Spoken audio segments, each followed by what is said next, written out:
made himself a whole lot of bookshelves, and in the spare room we've got a whole lot of bookshelves in there, but shelves to stick all our stuff away. And he does all sorts of stuff outside. You might have noticed that chair as you walked in. You sit out there in the sun all day. And that's a nice chair. Oh yeah, I got him to make that for us. I said, look, you've got to make me a chair. And it's my new expression I like to use all the time. It's worth its weight in gold. You sit out there in the sun and it's lovely. Beautiful. Yeah. Otherwise, he made a little layback chair. Oh, like in that same sort of wood material? No. Made of wood. We've finally turned our part of the section here to the pathway from here.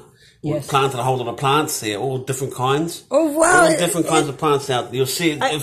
Well, I noticed when I came down the pathway, your place is the only one with a whole lot of tree, like bush and scenery around it, like a little native forest. Well, the Currys next door, their one started off small and now it's all overgrown. And now ours is going to turn into a lovely... And so Stephen went to the Bunnings warehouse and he bought a whole lot of stepping stones. Only about $3.50 each for a nice stepping stone. Yeah. And so we've got a walkway out there, you know. Yeah, it's good. Last time we got stepping stones was for our bikes to sit on. So, you know, right under our bikes, that whole area is all concrete. Oh, so your units here, they've changed it a little bit. It's not just for the old people now? Or no, it's all kinds of people that stay here. Oh, this refugees? Asian lady that stands next door, nothing wrong with her. Yes. These curry munchers from Sri Lanka stay in their house. Yeah. There. Friendly? Talk to you?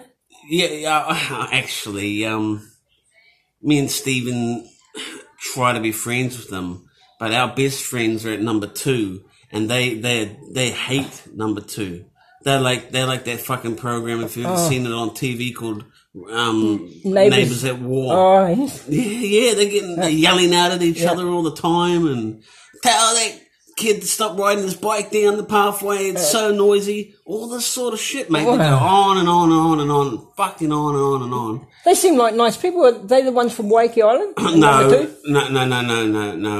There was someone from Waikiki a couple there. of Sri Lankans. The lady that does know our family is from number 2, Ushla. Oh, is her name. Yeah. And when I got to talking to her and she found out I was at Rhodes, she knew my dad and she knew our place in Hillsborough. And Wakino and yeah, sort of knew the family in a sort of way, which is a small world because we just moved in. Actually, me and Stephen first moved in here just over 13 years ago. Yeah. And we were the first to come. So we picked this place. 13 years ago? Yeah, 13 years in April. Must have been why the 13th angel's coming here tonight. Yes.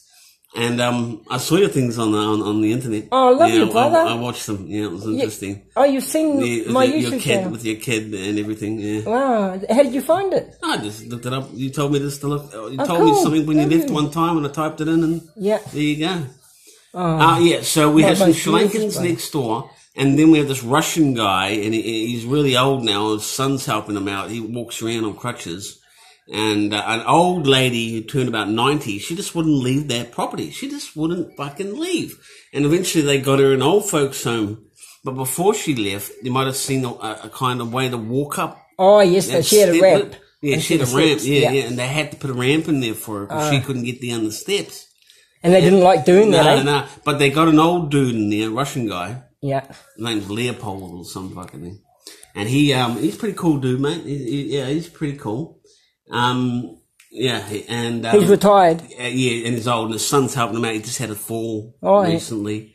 When he first moved into the house, his cat passed away. Oh, when you first came here. He had a really good talk with me about cats. He reckons they have souls like us. He reckons they have a spirit like us. And he was going on and on about how cats do this and have that.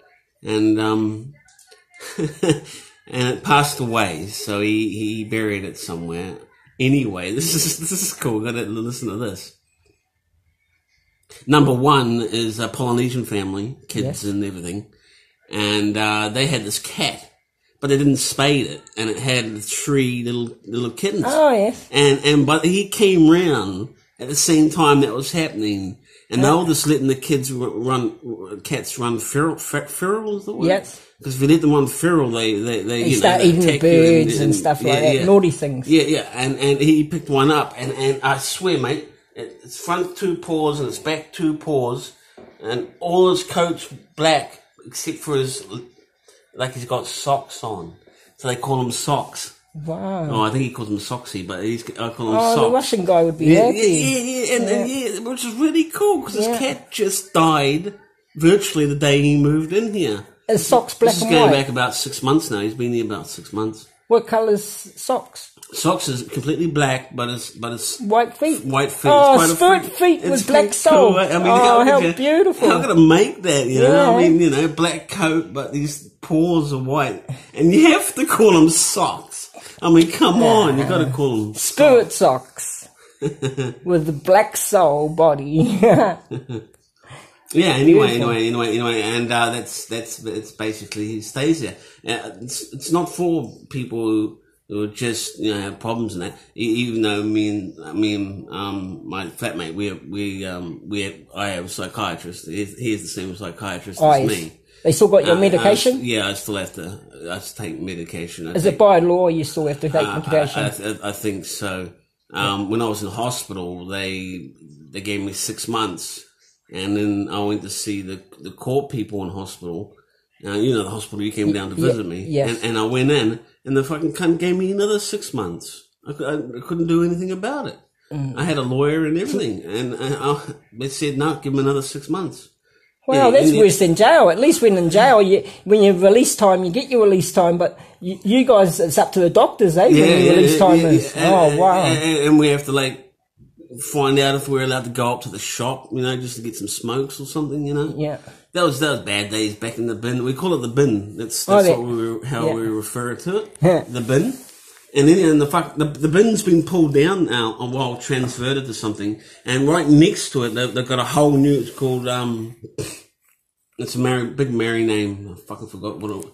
Waka, some weird name, but it's really big. It's got upstairs. It's even got an elevator in it, and it's the new place. And you know what they've done? Not allowed to smoke on the premises.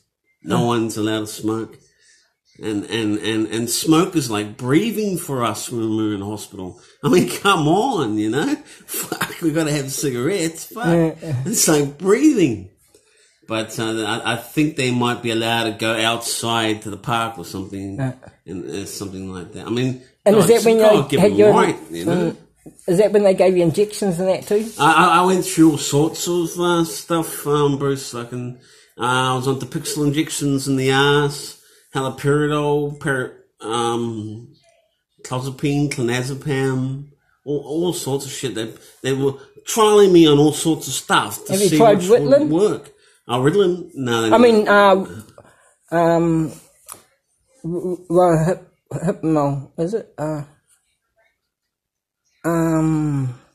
I do get it's one. Epilim. Never tried Epilim. No. Epilim. No. That they end up putting me on Epilim in jail. Oh, okay. But I said to my other inmate friends, I said, because it was after me going to DU, that's when I came out with my song, The Baddest, and it was about I'm the baddest rapper, and then they wanted to put me on medication when I came back to the unit, and I said to the guys before at the table, because I could see them talking, and they looked at me and I sensed things, and I said, don't worry guys, I think they're going to get me to go on the medication, but I'm going to try it out.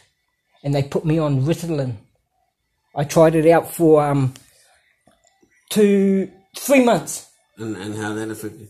Turned me into a zombie, butter. Oh, turned me into a zombie. Yeah, man. Doesn't stop the spiritual connection and anything like that. And then I was on 200 milligrams every day. And then one day I go up to the unit, where you go and get your pills and that, and the screws there and all blah blah. And the nurse is there and had these big fat pills, bro, instead of my 200 milligrams, and it was 2,000 each one. Oh, no. So I had an overdose of 4,000 from 200 to 200s. So 400, and then an overdose to 4,000 milligrams. Big jump, eh? Yeah. And I went out in the field because I used to play touch, even though I was still half a zombie in that. I'd just maybe do this, I'd be out there for a little bit. But that day, bro, I went out there, and because I was the only white fella who could go out on the field with the Aborigines. Yeah, all that 2 years I was there. It's just the way I am, you know. Yeah. Like so a lot of them don't even last 5 minutes. And with that overdose, I'm laying on the ground, bro, and the whole orchestra opened up and in the sky, bro, the whole orchestra. The spiritual connection was like amazing. And it was like hearing the orchestra in the meanest church with the sound and all this and that, and boom, boom, boom, and then these things would come, and you know, like massive spirit, like a fucking, like how you'd say, like a chariot of, like a giant army or something like that, and you hear this church sound and all playing and all, and it was just like, and that was like a amazing day. Meaning, like, but from that overdose, and then it proved it to me. What they say about the medication, it doesn't stop the spirit. Well, they call it the voices and blah blah. It doesn't stop the spiritual connection, eh? Yeah. You're still, it's still there. I always remember what one of the things Granddad said before he passed away, and I saw him. He said, I now know what Bruce sees. Did you hear him say that? But you were there in the hospital when he died, eh? No. Or did you go and visit? I was just down from him. I only visited him once before he passed Well, away. I didn't get to. I saw him once. I didn't get to Elvis because I was at Rakino, still looking after the cows and everything like that. Yeah. I helped them onto the, Oh, back then, we loaded up at Woody Bay with the ferry. It was really rough. Yeah. Oh, so that's where you were. Yeah, so I wasn't there at any of it. I was in the bin. And when I rang them up, they said, "Oh, is everything okay?" And they all made out to me, "Oh, no, he's all okay," because it was only supposed to be just a knee operation. And then they rang me a few days later, or 4 days later, and saying he's dead. Oh. Yeah, but you did get to see him when he was at Granny's place lying. No, but I didn't I heard about that story that he discovered what I said. I heard him say it. Yeah. He said, I love the way he said that. And that was the last thing I always remember him saying. Because I was down the bin, I just walked up on Doctor's permission, because it's my granddad and he's passing away. And he said, I now know what Bruce sees, you know. And I thought, wow, I must be like Garden of Eden or something, away from my turn, you know. I heard they took him like it was walking in steps. And did he ever tell you about the spaceship? No, at Wakino? I was actually talking to Colleen about that. She told me about that. Yeah. But how he got taken away, and the aliens came and I heard the story and took his DNA back in time. I see it, the story what he used to tell me. What I see about it now. Because those aliens came and got him, they wanted to impregnate his beautiful blue eyes and a white man back his DNA to go back to because he said he went to a native place, eh? Mm-hmm. And he slept with the lady. Right. This was a long time ago, and I heard when I was a kid. Yeah, I was just a kid at the time. And it was a story what he would just talk about, like out of the blue, just now and then. Yeah. And it was because that's where you had your spiritual connection and all, and you lost yourself there. Yeah, on the farm, it just at Wakino. I wasn't there that day. No, I was by myself in a tent down by where we used to work down at your place, and I went through some weird fucking shit, man, and when they took me away. And they took me on the Dida boat to town. I was like spinning all the way there going, fuck, what's going on with the world? And everything you talked about, like, how many years ago was that? And that was in 1998. 1998. And everything you talked about, like, they can see you through the TV and things like that, that's all known now. Yeah. Like phones and this and that. They can hear us talking. And even the telephone, even the TV, they can see you while it's there. See that red light's on? It's plugged in. They can see you with that. and pictures and this and that. And I know what it's like. I know everything you talked about. Was that 20 years ago? Yeah, and back then, it's come true. Back then I was really focused on satellites from space looking down at us. You know how like they've got if you're looking out into space, way out at other galaxies and stars. Well, they reverse the camera and look at us like that. Yeah, they see you walking around and shit. And that's the first 2 years, because my mental illness started when I was 14. Yes. When I was 14. And what I thought straight away was happening was there was satellites reading my mind. Yes. And that when I was a baby, they inserted something in my head when I was like, Mum said I had an accident when I was about 14 months of age, and I cracked my head open a little. Yes. And I always call it the representation mark. Yes. Which means that's where they inserted the device, which they could hear me from satellites from space. And I always known about satellites from space since I was in Standard 4, because our teacher told us about them, and that they can actually look down into your house. Yes. And then see you walking around and focus on an object and all that kind of shit. And that's what I was talking about way back in the day, and that's what they got now, like you said. Yeah, they got it all now. And so back then, how did your teacher bring it out? That was like a future thing they were talking about. My teacher just one day said about, they got these satellites in, and they can look down and they can see your heat signature walking around the house. And was she talking to the whole class, or you in particular? Everybody that was there, and we all heard. And I always remembered that. And so when I was thinking things were reading my mind, back when I was 14, 15, it was by satellite. It's common knowledge that they do that now. With devices in the head, yeah. And I've discovered like how they've implanted something. He has the same problem as me. He believes there's some connection from satellites as well. Oh, even while he's on his medication?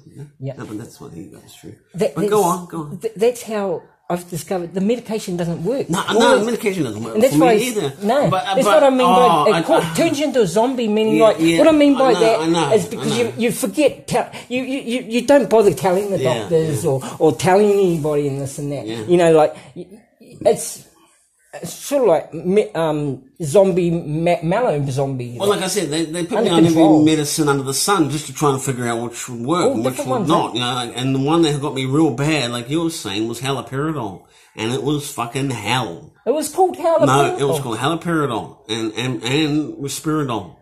But haloperidol, I couldn't handle it in my room. It was like eating me up. I was fucked. I had to go out to the doctors and say, I need some medication to take it away, which is side effect medication. Oh, yeah. Right? So they give you side effect medication for side effects, right? But you can get side effects from the side effects medication. And that's what happened to me.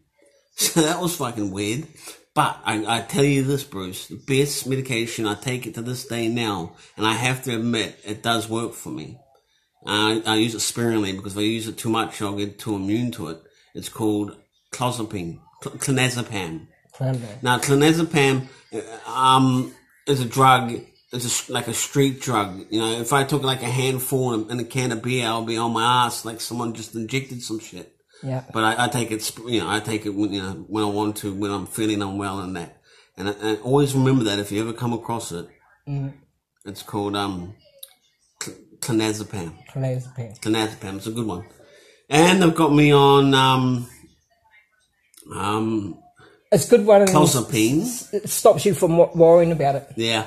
Delusions and such. Yeah. Yeah. Do you still have the injection? Solprix is I got 3, and Solprix is the last. Oh, Solprix. The injection? Yeah. No, I was trialing that for 2 months, and they said, look, it's not working. We'll take you off it. And they fucking stick it in my ass. I hated that fucking thing. It probably had viruses in it too. I don't know what they had back then. Because if it hurts like that. Weird. See, when I was in hospital, they put me on clozapine. They said, look, all you guys come together. They pulled all us together and we watched this